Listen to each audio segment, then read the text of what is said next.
Good morning. It is Thursday morning, which means it is Coffee Chats. Ben, excited to have you here. Hey, what's up, buddy? How are you, man? I'm good. I'm good. I'm excited to do this. Is a fun stream. We're going to get into a lot of things, but just some house cleaning items before we get started. As always, this is a normal Coffee Chats. I'm just going to be interviewing Ben Botti here from Lemhi. We'll be talking a little bit about what we've been up to over the last 3 or 4 months. But the same rules apply to him that apply to everybody. We're going to go through the same segments. That means please ask questions, please ask or drop comments. This is a lot more enjoyable when people tune in and have fun with us. If you're out in the audience, do me a favor. Please drop a note and tell us where you're dialing in from, and ask Ben some really hard questions. Like some haymakers. I want some good ones today to throw him off his game. I normally wouldn't do that to a guest, but I've worked with Ben for 15 years, so I think I can give him a little bit. Man, give me a hard time. I'm ready for him. I know. I'm ready to participate. I know you can do it. That's why I asked the audience to jump in. So again, if you're here, say hello. We'd love to see you in chat. Okay.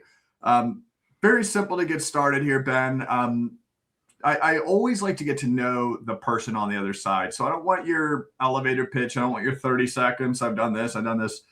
Give me your like 3 to 5 minute story. Tell me about your who you are, what you are, and a little bit more personal about yourself. Sure. I'm out here in Western Pennsylvania, Pittsburgh. It's an area where I ultimately relate a lot of my own personality to the city I'm from, right? So high level, like blue collar family, but I grew up in MSP. John and I have met, I don't know, probably 15 plus years ago.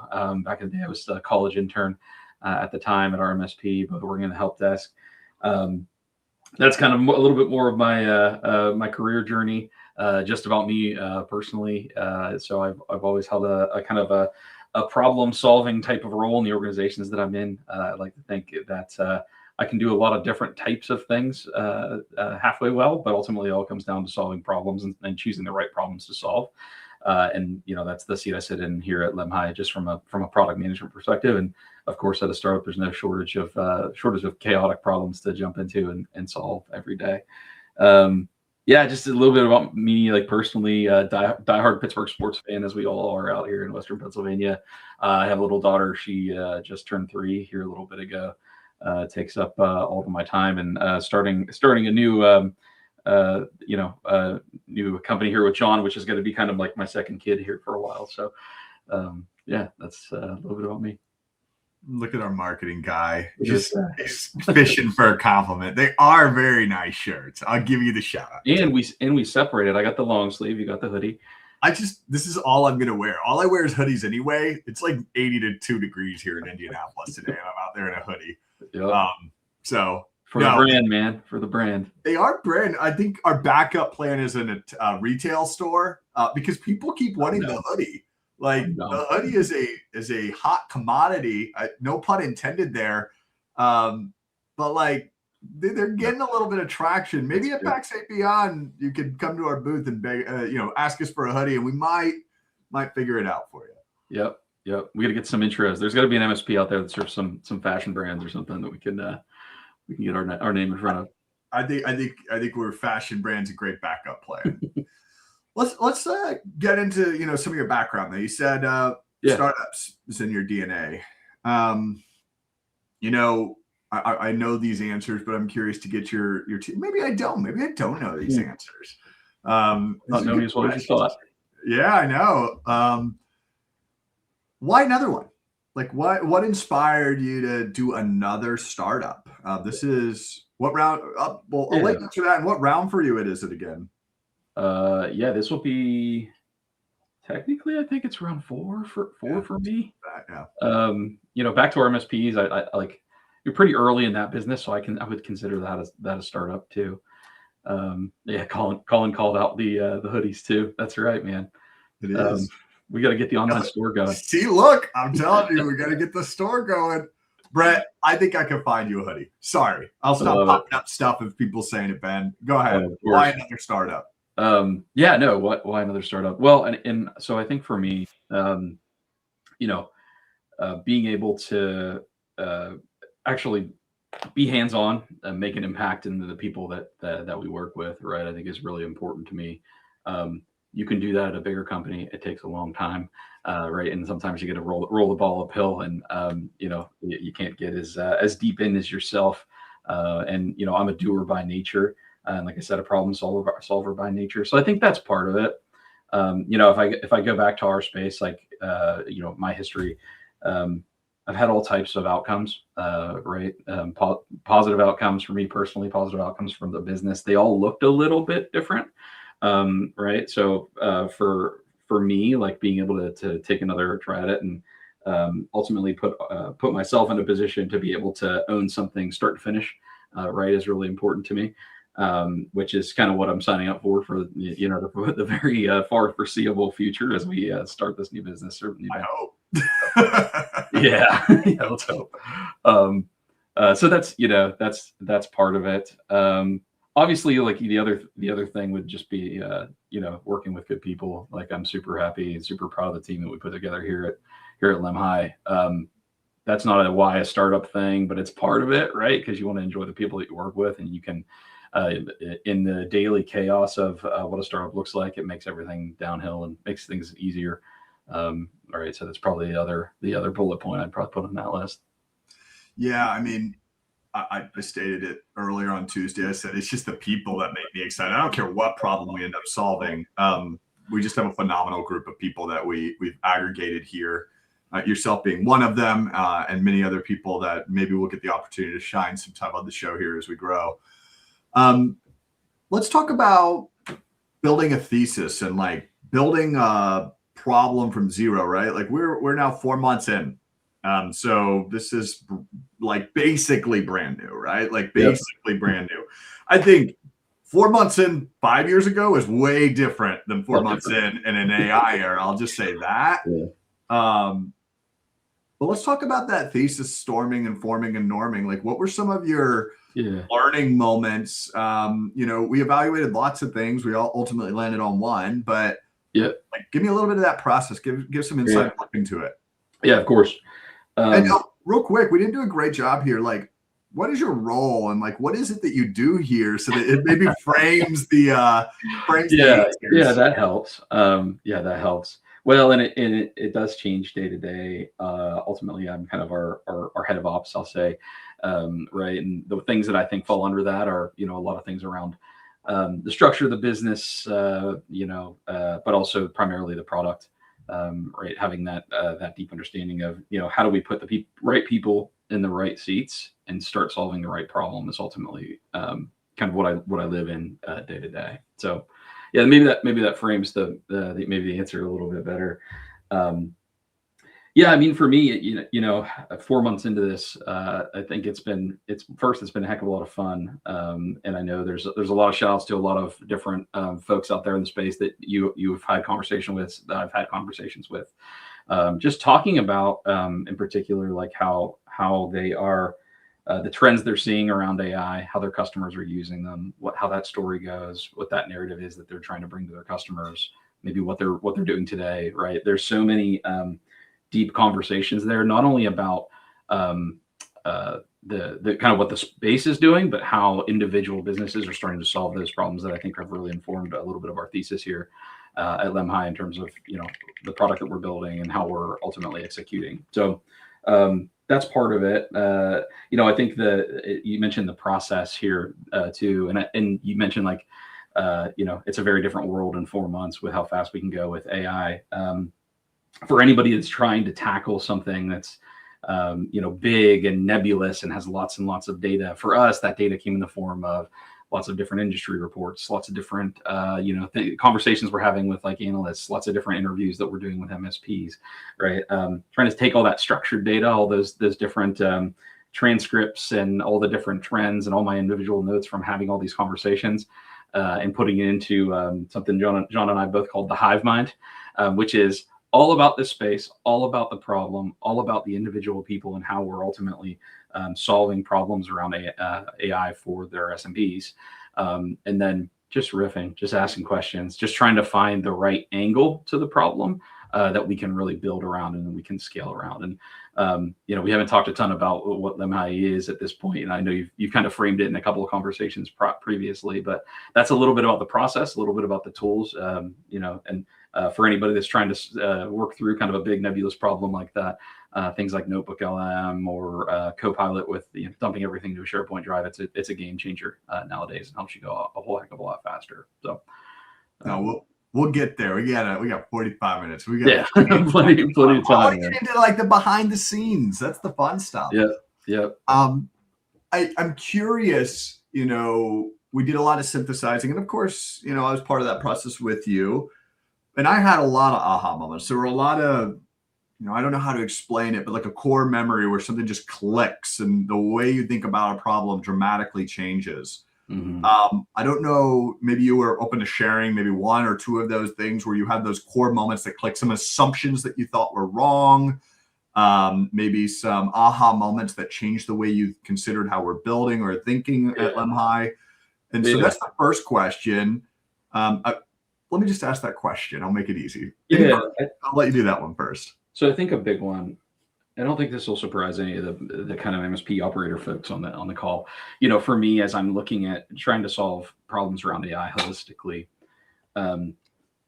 me as like a technical person, I have a deep innate desire to like learn about the tools, learn about the process, kind of learn about how others are solving this problem with technology. And I think one of the big ahas for me is that we talk about MSPs and AI, like it's as much of a people problem as it is a technology problem. You could probably say that about a lot, but I think it's even more important with AI because of kind of two reasons. One, you have this like deep social pressure to move and to do something with AI, right? And that's not only for our MSPs, that's for the businesses they support as well. You have, those social groups, or you heard a buddy on the golf course talking about all the cool stuff they were doing with AI. So there's a very interesting kind of person angle, people angle to that from a social perspective. And then the other one is, day-to-day employees, and maybe, I don't know, maybe this is a hot take, spicy Thursday or whatever the phrase is here. But, I'm in. But a lot of employees are at this stage where it's also a people problem because of some of the perception around AI, especially in relation to like, hey, is it going to take my job? And those are hard conversations to have. They don't touch the technology, but man, they sure are important to getting to success, if that makes sense. So that's one, like that people aspect being such a big part of what we're trying to achieve here, I think is really, really core to it. Well, that's an interesting problem that's continued to move, honestly, in a southward direction as we begin to launch, right? Like public appeal for AI starting to nosedive as data centers grow. And it's an important thing. But what I think is critical, and even more critical now as that perception continues to change, is framing and positioning and approach. Like coming in and I'm going to go build an agentic automation that automates this entire part of your business is probably not the right thing to do if you have consideration for that problem. That is the scariest thing you might do, is start with an automation versus thinking about the downstream organization and how you might get them baselined. In an empathetic world, imagine just you're sitting there and these consultants come in and the first thing they do is automate part of your job. They didn't consider you. They didn't do anything for you. And they just said, hey, Ben, I love the, I know you love this part of the job, but it's easy to automate. It's high value, low effort, boom, gone. Go figure out some more work to do. We're going to reallocate your hours here.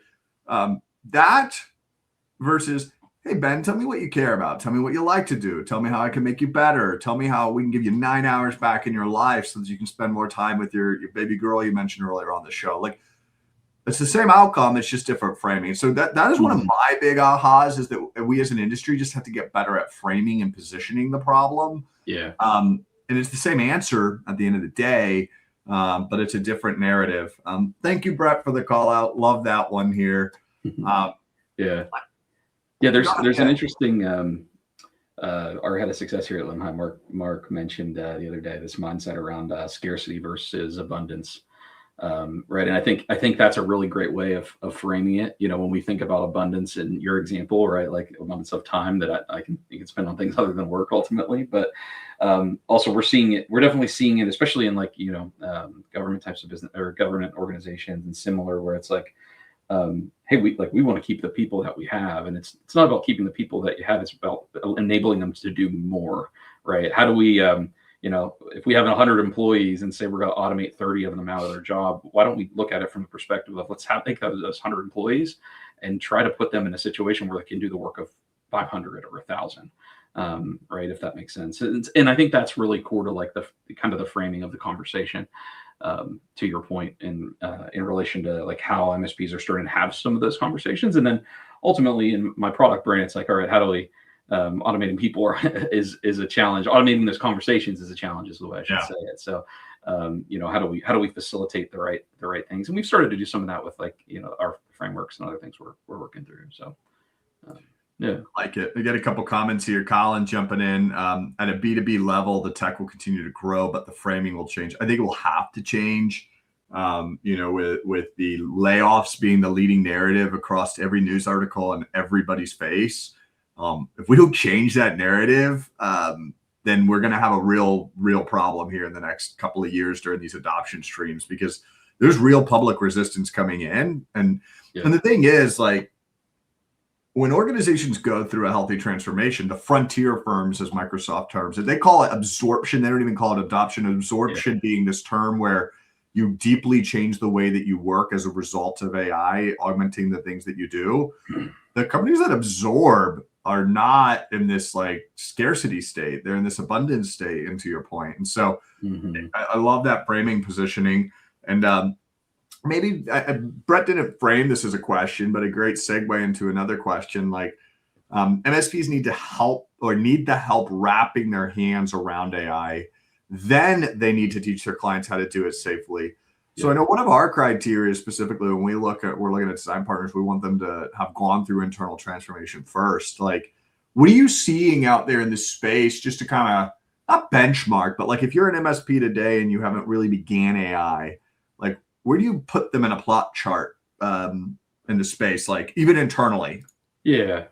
Well, and I think it's, we're living in a world now. So if that question's from like an MSP perspective, right? If you're doing some type of AI internally or some automation, like you're probably 2 years behind at this point. And we're always a year as MSPs, we're always a year and a half or 2 years ahead of kind of how our customers' adoption is. So I think to respond directly to kind of what Brent mentioned, like helping them wrap their hands around AI in particular. It's all about trying to frame the vision of like the realm of possible. How much can it actually do? What can it do? I think is more important than what can it do, right? And then of course, being an advisor to every MSP, being an advisor to every SMB that we're working with, like trying to understand what are the risks, and those risks are different based on the industry. Hey, I don't want my patient data landing in an LLM, right? Is a very important conversation to have. But wrapping your head around it or wrapping your hands around it safely, I think is a really good and important point. And some tactical things I think that you can do to kind of start that. You mentioned kind of the absorption, right? The Microsoft model. There's another study out there from OpenRouter that I really like. It's called the glass slipper effect, which is basically if you find the glass slipper, you put it on, it's never going to come off again. So those people that we want to adopt AI inside of our businesses or even inside of our clients, inside our MSP too, we just have to find that one key use case that puts them in a situation where that light bulb goes off in their head of, man, this is going to change a lot for me, and it's going to help me move a lot faster and make things a lot easier. And for everybody works differently, right? And having that insight is going to be really important to be able to say, hey, this is the one use case that we should start with. And every individual is oftentimes different too. So there's a couple tidbits in there in terms of just kind of, I think it's important for any transformation kind of initiative, but just start, number one, and then try to deal with folks on that individual level, because AI is becoming so close to how we work on a day-to-day basis, if that makes sense. I love it. I'm gonna transition us. I think it's a good spot here at the 20-minute mark. And Bobby gave us just a wide opening to do it. You know, do you want to do the Lemhi story, or do you want me to do the Lemhi Oh story? man, I won't do it justice, but I will supplement though as you go through it. All right. So, Bobby, it's a fantastic call out. Lemhi, yes, Idaho. Good call out. Only very few people actually know the origin of it, so it's a good opportunity to share it. You know, as Lewis and Clark began their traversal across the continental U.S. to go towards what we ultimately now know as California, they were handed maps by the authority at the time that said, "Hey, like follow the rivers west."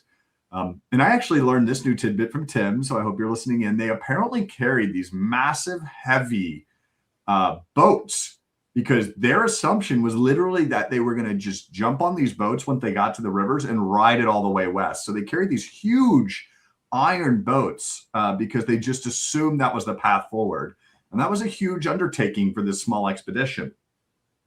Well, they ultimately got to a position, a spot, as Bobby calls out effectively here in Idaho, called Lemhi Pass.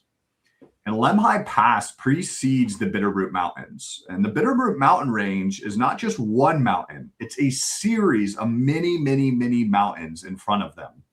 And it has become adamantly clear for Lewis and Clark while standing in Lemhi Pass that these boats that they thought they were going to float all the way over to California are not going to get them there. And, you know, we realize at that point in Lewis and Clark's journey, they have a decision. They either have to move forward and chart a new path, and the boats that they brought and they carried all the way to Lemhi Pass aren't going to be the things that get them to the next stage. They either decide, hey, we give up and we go home. This isn't our path. We don't have rivers. Or we chart a new expedition forward. And that is the moment in Lemhi Pass where they had to make that decision. And that's why we framed and named our business Lemhi, because ultimately we believe the industry is living in a Lemhi moment. We as an industry carried our big, heavy boats. We carried all of our tools that we had. We got maps given to us. You know, we just got out of the cyber era. So we thought, hey, maybe we'll scare our customers into doing something with AI by telling them all the risks around it. And we'll tell them like the data is going to get exfiltrated into some third-party model, which is like this microscopic risk. We tell them, oh, we got to do a secure AI platform. You know, you can't use shadow AI. And all of a sudden, we thought we'd scare our customers into AI. And that backlash, really, it is the opposite of what you're actually supposed to do when it comes to proper AI adoption. And so those maps we brought and those heavy boats we tore and lugged over to the Lemhi Pass have to get dropped, and we have to do something new. And so Lemhi is building that something new. It's that new approach on how to interact with your clients around AI. It's that new approach and that new set of tools, because a boat's not going to help you up a mountain. And so we're arming MSPs with the ammunition, the tooling to begin the next stage of their expedition. Go ahead and supplement it, Ben. I love it. Yeah, no, I love it. Well, and there's one other angle to it that I really like that I think really resonates. And you know, Lewis and Clark, if you think about their journey being, you know, kind of a great American success story, you know, them ultimately accomplishing what they set out to do, not turning back, all of those types of things.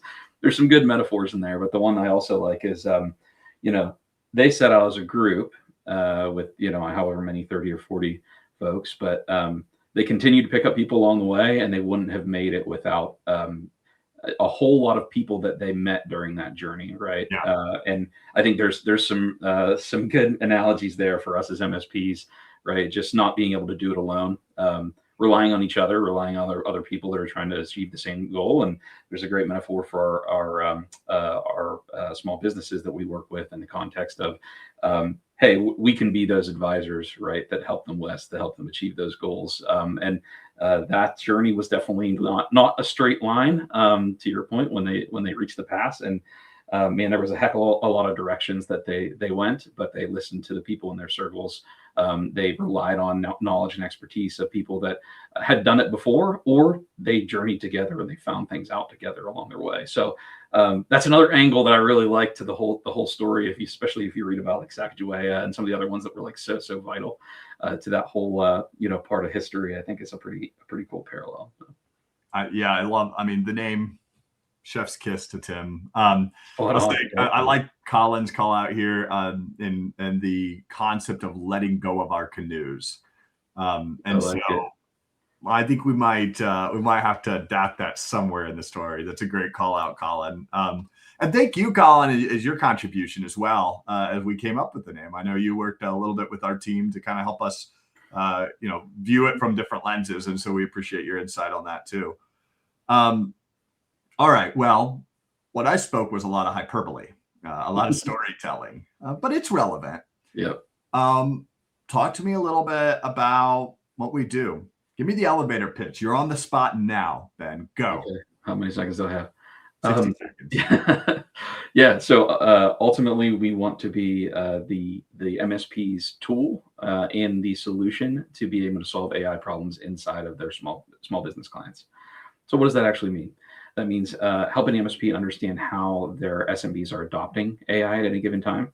It means supporting our SMBs in the use cases and the guidance of which key agents or problems that we're going to solve with AI. It also means for us as an MSP, helping us be able to actually sell and package those services as well into something that actually scales, is not bespoke, and is sold as a managed service versus how so many of existing MSPs are doing it right now with project revenue. So I'm not a sales guy, John. I don't know how. I know that's well. I just figured I'd throw you on the spot. The rest of this conversation's been really comfortable. I have to make you uncomfortable. Yeah, you make me sweat a little bit. I know that's all right. Yeah. I knew I would. I 10 minutes ago in my head, I said I'm going to make him do a pitch on the spot. And I think it was a well stated point, right? We're ultimately in the business of helping MSPs be successful with their clients, and we're ultimately in the business of helping them in this next epoch. In this AI era, we as an industry have always prevailed. This is the one thing that I just was kind of surprised. I get it. There's uncertainty out there, but we as an industry kind of got scared, I think, a little bit when AI came around because customers brought it to us. It's the only delta between this epoch and the others. The other ones, we brought it to them. The customers brought it to us. So we're reactive, not proactive. It's okay. We can get back on proactive footing. But I made this statement when I launched and announced it. Like, I truly, deeply believe there is no other service provider in that small, medium business that they have that is there for transformation. And the reason is because ultimately, AI transformation is not a demo and a flash, and here's a tool and goodbye. Yeah. AI transformation is iterative, momentum-driven improvement. It is not moonshots. It's not 90-day sprints and in and out. It's momentum driven. And if you are not in that relationship for more than the first 90-day sprint, you're not going to drive that momentum. And so to your point, that observability and that adoption tooling is really critical to know, are they still adopting it or have they plateaued? And what's the next barrier to break? Being able to identify a return on investment, a top prioritization of use cases is really critical. I say death to the whiteboard. That's going to be one of my fun little things. I'm probably going to have Tim make us destroy a whiteboard at a conference. I'm down. But it's breaking that starting friction. And it's back to your ultimate point of just start. Like, I think here at Lemhi, we have an assumption of what's right, but we're probably still a bit wrong. Let me reframe it this way. We're surely still a little bit wrong.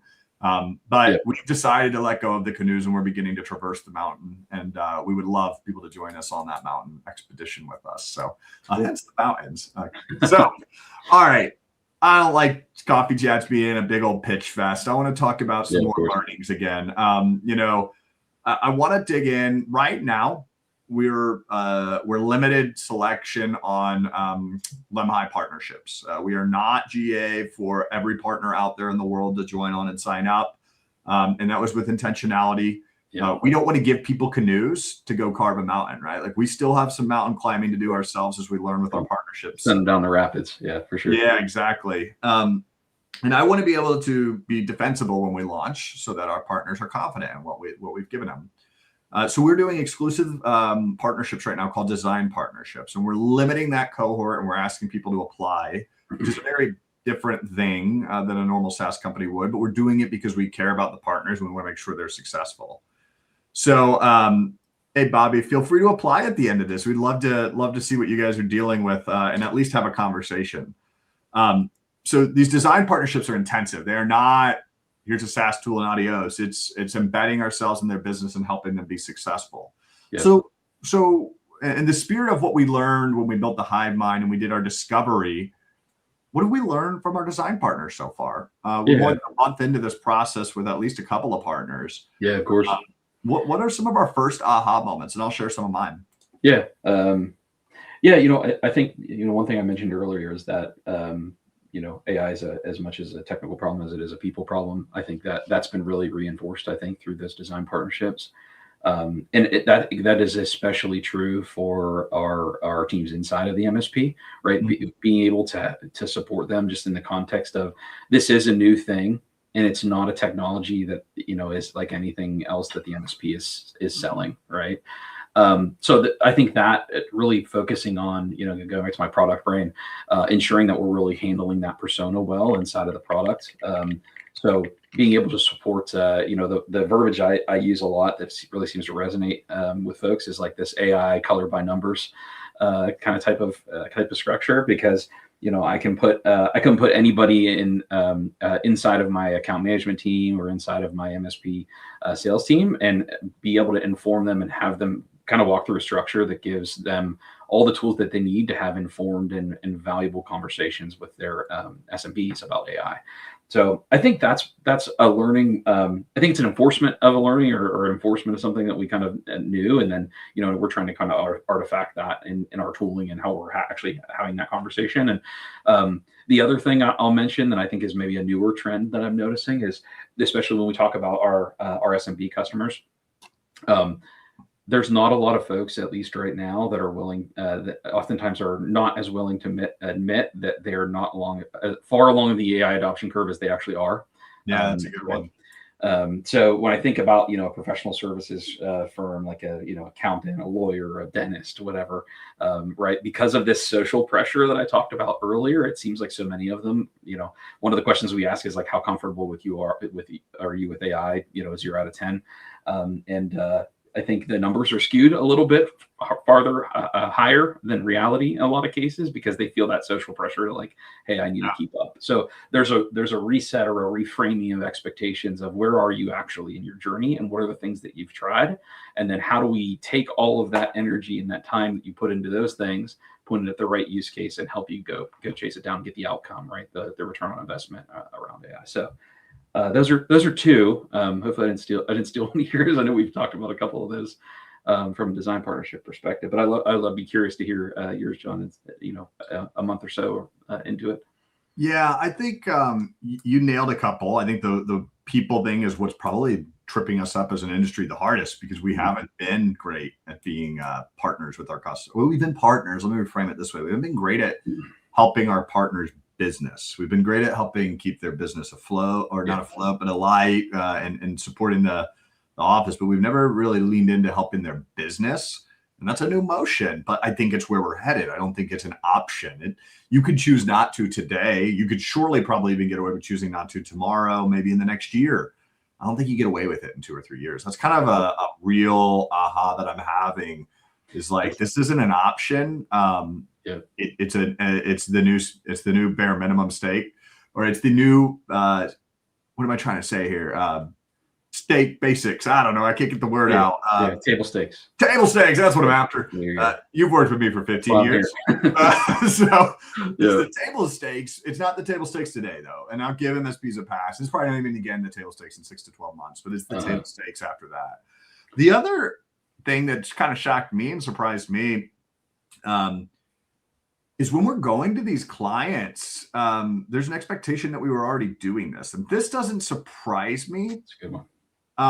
But when the MSPs start having the conversation with their client, the clients are looking at them and going like, wait, you weren't doing this, or you're not doing this for me, or you want to charge me more to do something around AI? Like, you already keep my technology afloat. I think this is really an interesting paradigm. If I'm an MSP today, I may not be looking at AI as this big uplift. I may be looking at it as my renewal reason, or I may be looking at it as a contract churn prevention mechanism to lean in and bring AI, not always having to be a revenue creator, but a revenue retainer.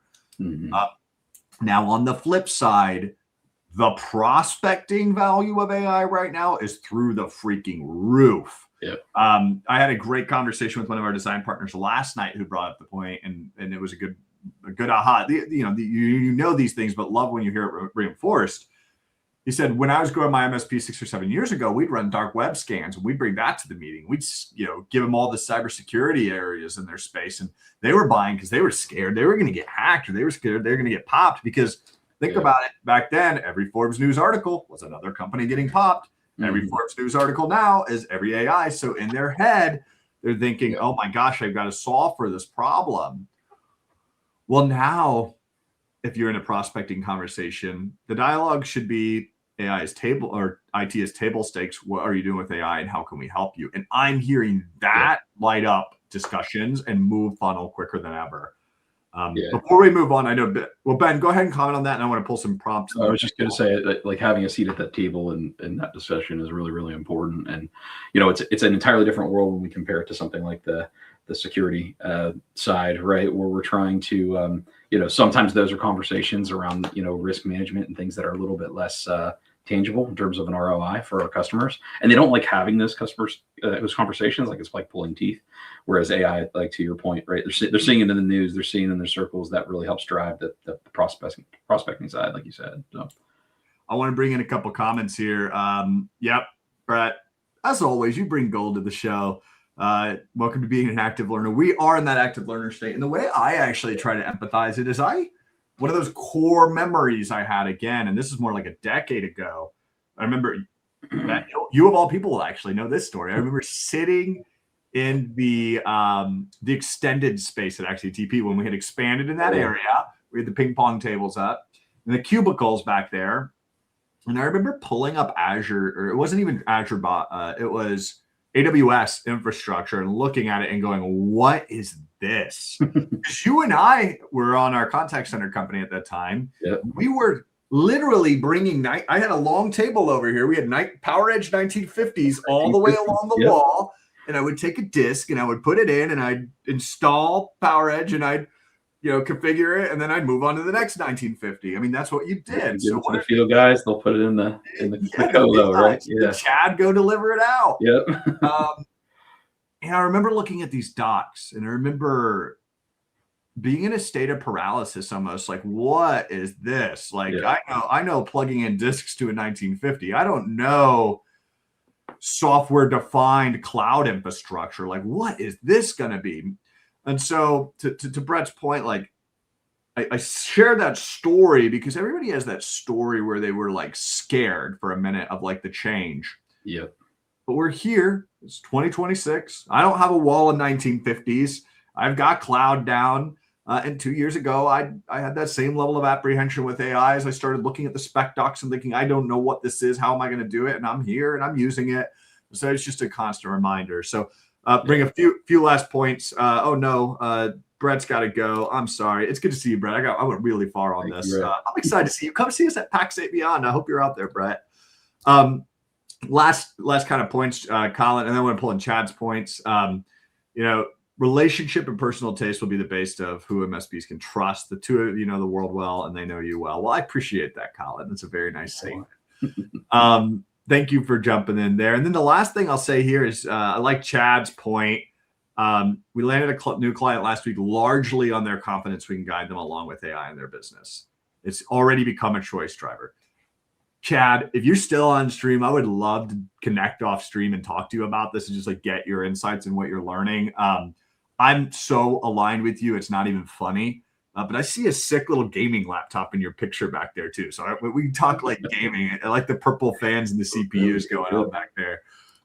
So Chad, let's definitely talk. I agree. It's becoming, I wouldn't say just a choice driver, one of the choice drivers. It starts to trump the table stake combos. It's like, yeah, everybody can do IT, but can they do this? And Bobby I already said, please reach out. We'll do. Look forward to our conversation. All right, so we've told the story of Lemhi. We've talked a little bit about what you did. You did a wonderful elevator pitch. I think I know you were sweating. We talked about some of the design partnerships. We're at the 40-minute mark. What didn't we talk about that you thought we'd talk about today, Ben? Oh man.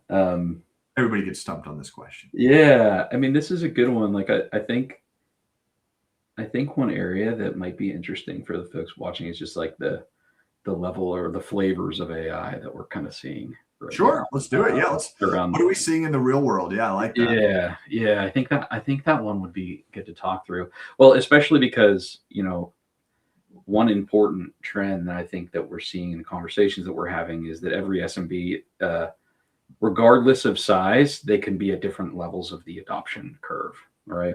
You have small companies that are like, 10 or 15 people talking about agentic adoption and using Claude Code and that whole side of things. And you have, small business owners that are vibe coding their own apps that run on, a personal laptop, right? So, that's one far end of the spectrum. And then I joke, like, there's other people in the world that are slowly getting there, but they don't know how to spell LLM yet.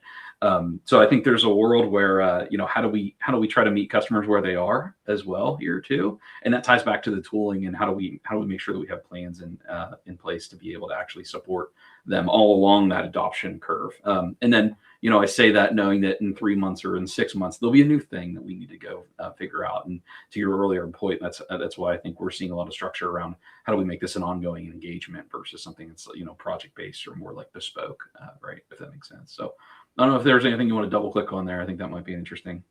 Yeah. Yeah, I mean, I'll share like just anecdotally what we're seeing, right? You mentioned the CEO building a piece of software. This is a very interesting thing, and it makes sense. Your C-suite and your leadership team tend to be more risk-taking type personas. They're the ones that are adopting AI, and they're actually doing it in a very novel way because what's interesting about a CEO adopting AI is a CEO knows all the standard operating procedures in their business. Now, those things probably aren't documented, but he knows or she knows every one of those things inside of their business. So he or she's able to go, yada, yada, yada, ding, ding, ding, make me this AI thing, which I didn't mean for that to rhyme, but it kind of maybe that's my new catchphrase. But anyway, I don't think that should be my new catchphrase. So they build this like vibe coding thing, and all of a sudden it works, and they are doing all of this work. I've heard anecdotally some terrifying stories, especially around Claude. Like you build this vibe coding thing on Claude, and all of a sudden, this is a real story. One of the CEO's computers crashed, and it was never backed up because Claude's down on the local device. Yeah. If you're building vibe coded stuff and you're not doing it correctly. And so the CEO was enraged because they lost this thing, and the MSP was able to recover part of it. But then the CEO was like, I can't get it back to where it was. That's because AI is kind of like a slot machine, unless you know what you're doing. Really different every time. And so that was a really terrifying anecdotal story where an MSP CEO not the MSP CEO, but the end client CEO lost this transformation that he had built for his business because he never consulted with the MSP. My piece of advice, and I've been saying it for months, is like, you've all got RMMs. Please open up a ticket to your account manager if you see Claude or DeepSeek or OpenClaw. Or it's just not that hard. Just like, what do you do? Hey, pick up the phone. Hey, Jeff, what you thinking you're going to do with Claude? I'd love to have a conversation with you. Like that should just open in your CRM. Yeah. And they'll be excited to have that conversation, right? Yeah, like, something cool. They want to be able to frame it right. The initial part. Yeah. But they're not going to say no when you ask what they're not going to try to hide it, right? I think exactly. You don't have to wait till the QBR. Give them a ring. Yeah. Like, hey, our RMM detected Claude was installed. We saw some vibe coded stuff start running on localhost. Here's the silly little part. Like every Claude rollout on a vibe code thing opens it up on the same port. Like just because that's like the same port that they always open. So do a net grep or an LS of. If you're not technical, scan the network and see what those open ports are on that device. And if you see those start popping up, that's a conversation. So some really easy technical to-dos that you can line up in your RMM just to open the conversation. That's just one anecdote. The other ones, I mean, I'll say Claude's got an insane ground game right now. They are just absolutely crushing in an SMB. So you need to be competent in the communications around Claude. If you're pushing Copilot, I think that you are probably, my opinion is Copilot's the ultimate winner. But right now, Claude is the disruptor. And so you need to be able to talk both. I think ChatGPT is in the mix, but those were companies that adopted it maybe a year or two ago when they had the lead. Well, anything to add before I jump us into the closing segments? I know we're getting low on time here. No, I think that's a good start. All right. Well, look, we are getting down to the last. I'm curious now. You probably never watched a show this far in. It's usually on in the background. I know, but the very end of it's the espresso shots. Okay. The espresso shots are rapid questions. Here's the rules, very simple. Right. You have as much time as you want to think about it, but you only are allowed to answer in one sentence or less. Okay. Which is impossible for me. I think you're going to be better. All right. Hot takes, 1 sentence or less. Got it. Hot takes, 1 second or less. Or 1 second or less. One sentence or less. What part of this have we still not figured out?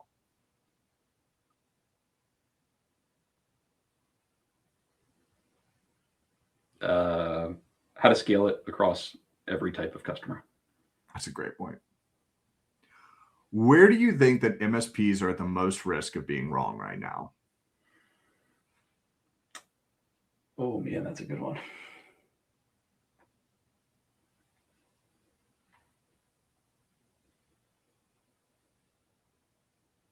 I would say ignoring it, if that makes sense. No, it's good. No, you got semicolon. No, you're good. Ignoring it. That's 2 words. How's that for help? I know you started semicolon on me there. All right. What's a bet that Lemhi is making that not everyone on the outside would agree with? I think that Copilot is going to win this game. I think that's absolutely one of them. You already mentioned that, and I'm with you on that. So mine was going to be that it's a new managed service layer. That's a good one. Let's go into the next area. If you're running an MSP today, what would you do in the next 30 days? Start having client conversations about AI. Full stop. You're not going to grow if you don't get the at-bats. We're going to flip it around. What would you stop doing in the next 30 days?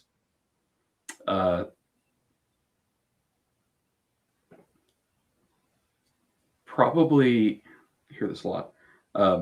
Saying no and wrist slapping when the customer starts to use AI. There's a different kind of conversation to have. I like that. What's the simplest way to start monetizing AI without overcomplicating it? Selling Copilot licenses. Yeah, I suppose. That's the simplest way. Not transformative by any means, right? Hate that answer, but you're not wrong. That might be a question problem. It's a question problem. Yeah. What is Lemhi not? Oh man, that's a good one. What is Lemhi not? I think we get this comparison sometimes. We're not a chat GPT wrapper, right? Or a Claude wrapper. And not just a tool. How about that? That's a better one. I like that one. I was going to say we're not sexy. We're not whiz bang demo cool flish flash. We're boring operator managed practice stuff. Yeah. We'll get especially there. No, we will. I love the boring. Don't get me wrong. I actually say that as a compliment. Yeah. There's no silver bullet, man. It's like you got to do the hard stuff too. What are people over rotating on when it comes to AI in the industry?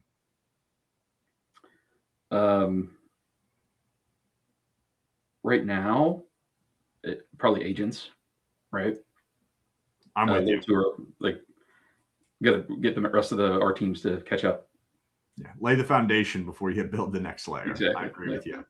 We're getting close, Ben. I know it's the hot seat at the very end here. What pattern, if it continues, would make you really confident that we're on the right track? The speed at which AI is developing, the technology is developing. You can always do something new. What signal are you watching that you don't think most people are paying attention to? Oh, that's a good one.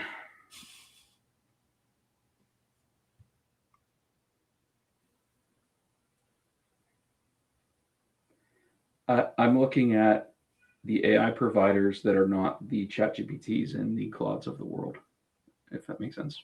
Yeah. The people that have the data is maybe a better way to put that. Exactly. I broke my sentence rule there, but that's okay. I like it. we got 3 more questions. I promise. We're getting out of the hot seat really, really soon. These are easier. What's been the most fun part so far? Oh man. Just getting the band back together, I think. It's pretty dang fun. Yeah, it's a good time. And obviously we have some new folks on the team like Tim. There's been absolutely awesome ads and great people to work with, and very much aligned with our culture and I think how our team works. This is so rounded out. Yep. Why does this feel different? Or sorry, yeah, this kind of perfect segue. Why does this feel different than Saslio? Building in the age of AI makes everything different, I think is probably the way I'd put it. Yeah. Last two questions. Fast forward 12 months. What has to be true? What has to be true for something to happen, or just in general? What has to be true? MSPs have to be having the AI conversation with their customers. Very, very Confucius level question. Yeah. All right.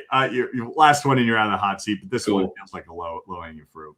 What would success actually look like in 12 months? Not in metrics, but in reality. Success in 12 months. Yeah, for me, I mean, if I can get enough people in this space talking about AI to their customers, that is a win for me, regardless of the tool, regardless of everything behind it. I'm gonna pull it one layer forward. I want them not talking. I want them winning. Yep, I like that. But I know you're. This is where you and I are different. I look at the outcome and you look at the inputs. This is why we work together. How we get there very well. All right, man. Well, look, this has been fun as always. Tried to keep it not too limb-high pitchy, but I think we got a lot of education for the people listening. But at the end of every show, I always give the other person on the other side the opportunity to do a shameless plug for giving me an hour this morning. So, Ben, take it away. The shameless plug, and we're off the shameless plug. Yeah, check us out, lemhi.com. If you're having conversations about AI with your customers, we'd love to hear from you. Check us out at PAX 8, PAX 8 Beyond here next week. If you're at PAX 8, we'll leave it there.